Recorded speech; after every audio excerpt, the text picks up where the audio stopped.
Howdy, internet friends. You are watching a Quincy T. Strathclyde video. This video is going to be a much shorter one than my last video, which was adapting an essay that I wrote for Medium. This is mostly I don't know. I don't want to call it a response because that makes it sound like drama. I hate drama. You will never catch me doing drama. If I'm doing drama, then I've been replaced by a changeling or some kind of alien that has come to take my place and wants to cause me great harm. No drama. Never any drama. I guess to say this video is in dialogue. I like that. I like saying that better. With To Kill a Mockingbird. The Dominic Noble's To Kill a Mockingbird for his Lost in Adaptation series. And I think it's like a perfectly fine video. He's mostly just talking about like the way that the book itself was received, then adapted into a very critically acclaimed movie that's still beloved to this day. And it is a very good book and a very good movie. And then he talks about it in relation to what came out, I think it was around 2015. The book that was released presumably against the wishes of Harper Lee, Ghost of Watchman, which really changed the context of the original book.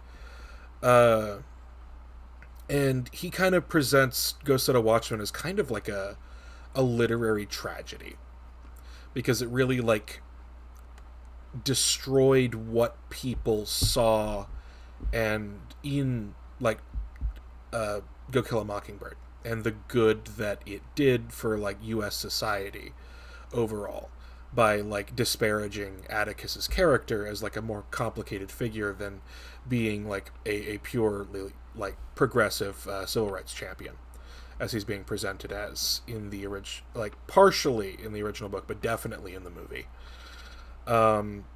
And I think like the context of Ghost of Watchmen really doesn't take away from the movie.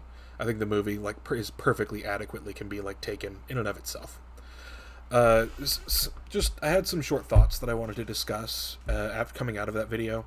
I absolutely do not expect Dominic Noble to be seeing this, but here's just kind of like my takeaway to that whole situation as someone who like has been born and raised in Oklahoma.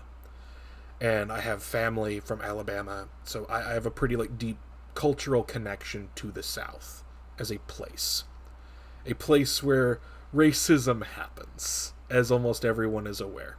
Even if racism is kind of like, I don't know, a universal problem, especially in America, but the South is famous for it in a way that a lot of other places aren't. But just focusing on that, like, coming in with that context, and I do recommend that you guys go watch Dominic Noble's video, just to like understand what the hell I'm talking about. But I think that there is a lot of value in interpreting Atticus Finch as kind of like an anti-racist paragon. Like that in and of itself is fine. That's how Harper Lee wanted him to be remembered, like in large part because she didn't release Ghost of Watchmen until she was practically on her deathbed. Like, I think that it is perfectly fine, especially like in a way that you're like influencing culture with the art that you make, to present racism as a very like morally uncomplicated issue, because racism itself isn't. Racism itself is not a morally complicated issue. I feel like most people can agree that racism is pretty bad. They just disagree about who is doing it and why. In fact, being a racist has kind of like become a slur that you call other people, and they respond like it's a slur. But that's a topic for a different video. I think it's perfectly fine to treat To Kill a Mockingbird as kind of an anti-racist fable. The movie. The book itself kind of has that anti-racist fable in it, even though like its scope is a bit wider and discussing more like growing up in the South and the Depression. But I think it's like perfectly fine to present like this story in the sense that, is mostly just tackling like the corrosive force of racism on the society and how it like damaged the people in it, and how people like, you know, rose above those particular prejudices to try to create a more equal society, even if they failed in the moment. Um, but like there is like something that I think that he kind of missed in that video is kind of like, while To Kill a Mockingbird is like a good like window into that place and time, and the movie is like, you know, great for like teaching that anti-racist narrative, Ghost at a Watchman has particular value, at least in the like, as someone who is getting it from what he's describing. Like it has value in the history of being a person in the South. Um, let me explain that Ghost of a Watchman kind of presents Atticus Finch as an ultimately like very flawed character, far from being like the civil rights warrior that he's presented in the movies and by, you know, representing a black man with his full chest in the 1930s. He like is shown to be a very flawed like racist individual who was not particularly different from the community around him, except that his priorities about the law were different. That he like valued like putting the law above all other things. That he was a very flawed individual who was still capable of being racist and supported segregation, like many men in his era. And I don't think this more complicated view is necessarily a bad thing, nor does it take away necessarily from the Atticus Finch as they existed in the standalone story To Kill a Mockingbird, and more importantly in the movie, since the movie like had such cultural influence in America almost as much as the book did. I think like Ghost at a Watchman kind of like encourages us to view Atticus Finch as someone almost like Javert in Les Mis, if any of you have interacted with that particular piece of classical media. If you haven't, Javert is like the policeman who's constantly chasing after Jean Valjean in Les Mis, because Jean Valjean is technically a criminal who has committed crimes, not particularly egregious crimes, and we know like the context of all of his crimes, and that's part of like how Victor Hugo humanizes him. But Javert like is himself a flawed human being who believes in supporting the law above all else. The law is the most important thing in Javert's world. There was never any question in his mind that he was going to do anything but support the law. And that's like why he's such an antagonist to Jean Valjean, is because he assumes that to behave legally is to behave morally. And so Jean Valjean, no matter how kind he appears to his, you know, cohort in his quest to like raise and support Cosette, like Javert is going to see him as a villain who has escaped, you know, the noose of justice.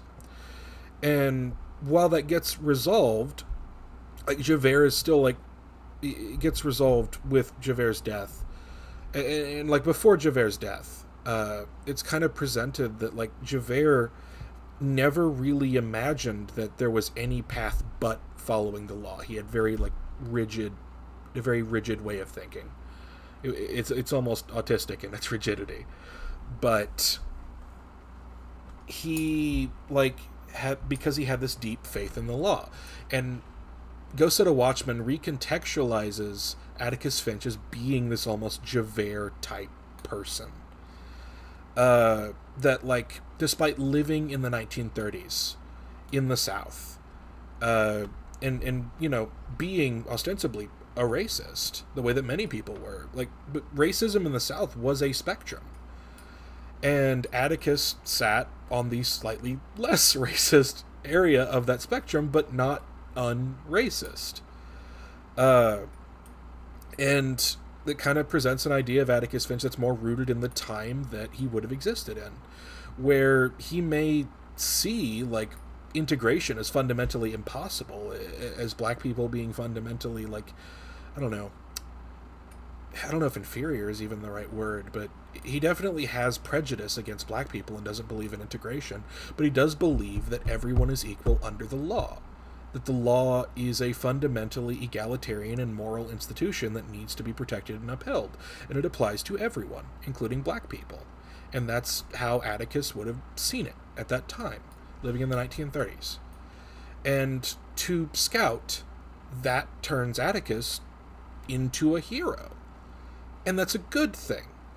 I think it is a good thing that Atticus believes that, because we're kind of seeing like the development of a like less to unracist society in motion.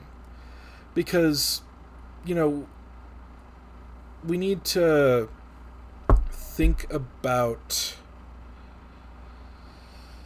like the development of social justice is kind of like a generational like project. It is a human project that takes place over a long period of time, and it shouldn't have to be that way. People should just know that racism is bad, but we don't live in that world. That's a more ideal world than the one that we dwell in. And he would be in pretty large company of a lot of Southern activists throughout the time that he was living in who were still racists, who like believed that black people deserve better than nothing. Because racism is complicated. No, like very few people are all or nothing. And like the people that were frothing at the mouth bigots were often considered to be like kind of tasteless by a lot of people.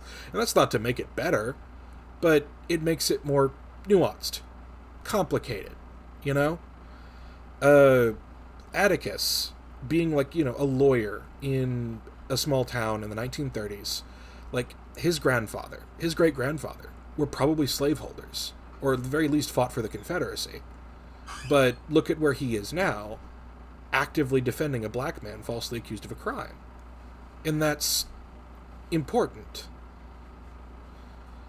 That's something that's fundamentally different from what he would have, like what was acceptable in the South, like in his grandfather's time, in the time like before Atticus was born. But Atticus hasn't like, you know, solved the puzzle. He hasn't like made himself unracist. He's just less racist than his grandfather. And that's important. That's a good thing. That's like a positive development in society. And because Atticus presented this kind of like very positive depiction of like what a world could look like with like less or no racism to Scout, and Scout misinterpreted like the kind of person who she thought her father was, that let Scout grow up into a world where she believed that racism was fundamentally bad and that it needed to be defeated. And so she ends up being more progressive than her father. And that's like a very realistic depiction of how like anti-racism has kind of been like developed in the South and America more broadly. And I think like that in itself has merit by presenting like the development of like human morality and fixing the problems of our country. Like even if it like moves like a much slower than it should, it's still moving. And history works not as a narrative, but a collection of human decisions made over time. And we see how Atticus is like, what happened to Atticus, like to make him believe that the law should apply equally to everyone, like caused him to raise a daughter who believed in a world better than the one he was willing to create. We're seeing like the portrait of a less racist America, like in the middle of it being painted. That's what Atticus represents. He's the middle of that process. And Scout is getting it closer to the end of that process. And I think that's just like, that has a lot of value. Like, because while like some things should be presented as uncomplicated, like the moral question of racism, that is uncomplicated, racism is bad. But like if we're talking about like the greater nuance and how we understand ourselves, how we understand the people around us and our relation to our ancestors who were also participating in this racism but were better than the ancestors before them, like it's important that we have these kinds of discussions, that not everyone who like fights for equality, for justice, is perfect. Not everyone has reached like higher levels of social enlightenment about these issues than we have. But it's good that they made the strides that they did. Because if they didn't, there's a good chance we wouldn't have taken it a step further. Every generation a step forward. And we should be pushing to make it go faster than that. But like this is how we need to understand the history that comes before us. And that's really all I wanted to talk about. That I think that like Go Set a Watchman has value in like presenting a more historical, realistic depiction of like how social justice develops and how we need to be viewing our heroes.